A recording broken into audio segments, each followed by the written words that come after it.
नमस्कार दोस्तों, मैं मनोज शर्मा। मुझे इस वक्त आश्चर्य इस बात का है कि 69,000 शिक्षक भर्ती मामले पर सरकार इतनी खामोश क्यों है, चुप क्यों बैठी है, जबकि इतने सवाल हैं, इतने साक्ष्य है, लेकिन जवाब नहीं दे रही। माननीय योगी आदित्यनाथ जी, बेसिक शिक्षा मंत्री डॉक्टर सतीश द्विवेदी और यहाँ तक कि जो मेरिट के टॉपर हैं वो सब खामोश हैं, चुप है, सवालों से बच रहे हैं, किनारा करके निकलना चाहते हैं, काउंसलिंग करा रहे हैं, जवाब नहीं दे रहे। वजह क्या है? कुछ तो गड़बड़ है। अगर गड़बड़ नहीं है तो सामने आइए, सवालों का सामना कीजिए, उनका जवाब दीजिए, बताइए कि जांच की थी या फिर इन सबूतों का जवाब ये है, इन सवालों का जवाब ये है। हम इसलिए बच रहे हैं, इसलिए भर्ती आगे बढ़ा रहे हैं। आखिर वजह क्या है? ये तो लोकतांत्रिक तरीका नहीं है, ये तो तानाशाही है और लोकतंत्र प्रक्रिया में इस तरह की तानाशाही नहीं चलती। समझ में ही नहीं आता कि योगी सरकार आखिर जांच क्यों नहीं करवाना चाहती, जांच से भाग क्यों रही है। जांच में ऐसा तो नहीं कि कई साल लगेंगे, बहुत सारे संसाधन झुकेंगे, वित्तीय बोझ पड़ेगा, ऐसा भी कुछ नहीं। तो फिर वजह क्या है कि भैया क्यों जांच नहीं हो रही? अगर सरकार के पास छुपाने के लिए कुछ नहीं है तो फिर बताइए, जांच कराइए और लोगों को सेटिस्फाई कीजिए। सेटिस्फाई करना सबसे जरूरी है। फेयर होने से ज्यादा महत्वपूर्ण है कि लोग आपको फेयर महसूस करें, लोग आप पर विश्वास महसूस करें कि हाँ, हमारी सरकार बिल्कुल आदर्श है, ईमानदार है, जिस तरह की वो बात करती है। अगर आप हैं तो फिर बताइए, जांच करवाइए। सीबीआई जांच कराने में दिक्कत क्या है? रिकमेंड कीजिए सीबीआई जांच की। अगर सीबीआई जांच नहीं करा सकते तो एक्स जस्टिस के नेतृत्व में जांच बैठाइए, टाइम बाउंड जांच कीजिए और जल्दी रिजल्ट आ जाएगा। जांच कोई इतना बड़ा मामला नहीं है कि उसको लेकर इतनी इस तरह से सोचा जाए या इस मांग को पूरा ना किया जाए। आप टॉप 100 जो स्टूडेंट्स हैं उनकी जांच कर लीजिए, उनसे बात कीजिए, उनके फोन कॉल्स देखिए, उनके जो बैंक अकाउंट्स हैं उनकी जांच करवाइए। आपको इन सारी चीजें, इन तथ्यों तक में बहुत कुछ मिल सकता है अगर आप चाहते हैं कि जांच हो और ईमानदारी से काम हो तब। लेकिन अगर नहीं चाहते तो फिर आप कुछ नहीं कर सकते, फिर तो ऐसे ही चलता रहेगा जैसे चल रहा है। परीक्षार्थी रो रहे हैं, गुहार लगा रहे हैं, कोई सुन नहीं रहा। ये तो वही बात है कि रोम जल रहा था और नीरो बंसी बजा रहा था। लेकिन मान्यवर, ना तो ये वो वक्त है, वो काल है, वो परिस्थिति है, और ना ही ये रोम है। ये लोकतांत्रिक देश है, यहाँ सरकारें लोगों की उंगली के नीचे होती है। आज वो लोग आपसे गुहार लगा रहे हैं, आपसे रिक्वेस्ट कर रहे हैं कि मान्यवर कुछ गलत हो रहा है, उस गलत को रोकिए। मजे की तो बात यह है कि विपक्ष भी सवाल नहीं कर रहा, सरकार को घेर नहीं रहा, परीक्षार्थियों के साथ नहीं खड़ा। वजह क्या है? तो दोस्तों, वजह यह है कि जिसके घर शीशे के होते हैं वो दूसरों के घर पर पत्थर नहीं फेंकता। क्योंकि इससे पहले जो माननीय मुख्यमंत्री थे उनके शासनकाल में भी भर्ती हुई थी और कई तरह के आरोप लगे थे, लेकिन तमाम सवालों को दरकिनार करके वो भर्ती भी हो गई और सवाल अब तक निरुत्तर हैं। तो विपक्ष सवाल नहीं पूछेगा, मत पूछने दीजिए, लेकिन लोग सवाल करेंगे, परीक्षार्थी सवाल करेंगे, जिन्होंने रात दिन मेहनत कर परीक्षा दी थी। उम्मीद थी कि उनको न्याय मिलेगा, लेकिन वो अभी तक सिर्फ इस आशा में है कि सरकार कुछ करेगी, बेहतर होगा, परीक्षा को रद्द करेगी या फिर जांच कराएगी, लेकिन तमाम चीज़ों पर सिर्फ पर्दा पड़ा हुआ है और भर्ती कराई जा रही है।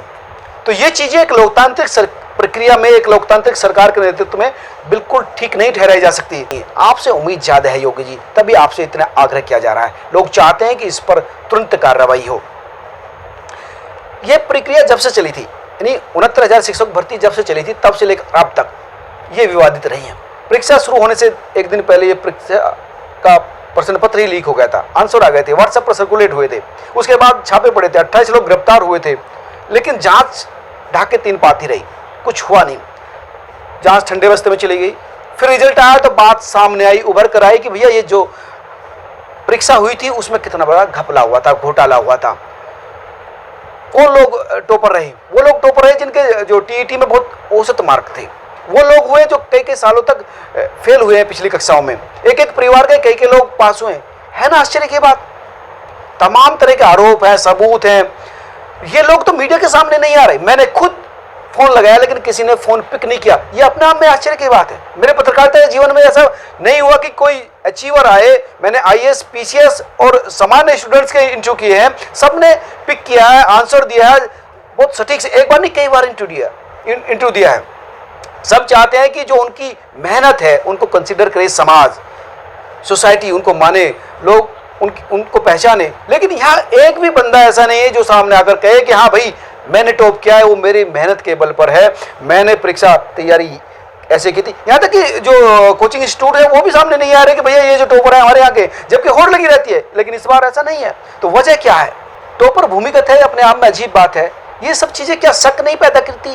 क्या ये सबूत नहीं है कि समान रूप से जिस तरह से हर परीक्षा के बाद होता है, टॉपर सामने आते हैं, आंसर देते हैं, इसके बाद एक एक परिवार से 3-3 लोग, 40 साल का आदमी टॉपर है, कितने एग्जाम दिए होंगे, तब वो फेल हुआ, लेकिन इस बार इस परीक्षा में उसने टॉप किया, जबकि परीक्षा में सम्मिलित होने की आयु 40 साल है। ये तमाम चीज़ें अपने आप में काफ़ी नहीं है मान्यवर की जांच की जाए, ये शक पैदा करने के लिए काफ़ी नहीं है। आप लोग अगर विपक्ष में होते तो आप लोग सवाल करते हैं, लेकिन आप सरकार में हैं, अब आप शांत हैं ना। कोई मैंने खुद शिक्षा मंत्री को फ़ोन किया, उसके पीए से बात हुई, लेकिन फिलहाल कोई कम्युनिकेशन नहीं हुआ।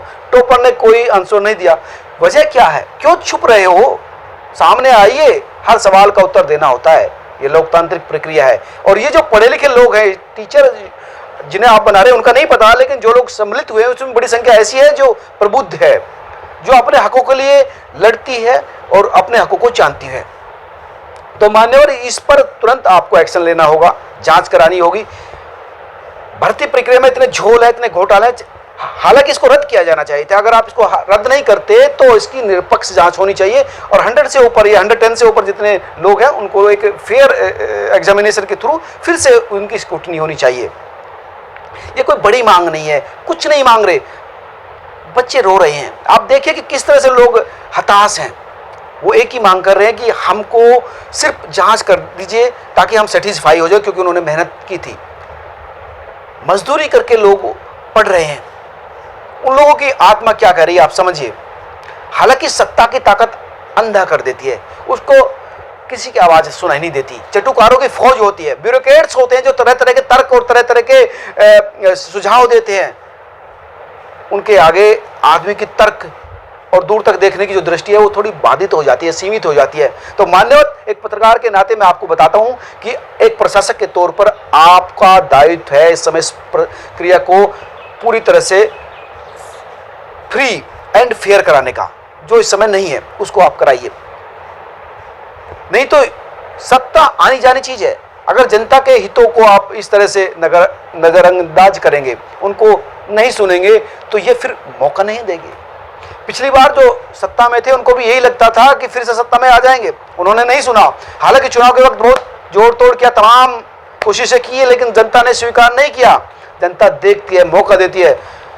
मान्यवर इस देश को, इस प्रदेश को अच्छे शिक्षक देने का दायित्व तो आपका है।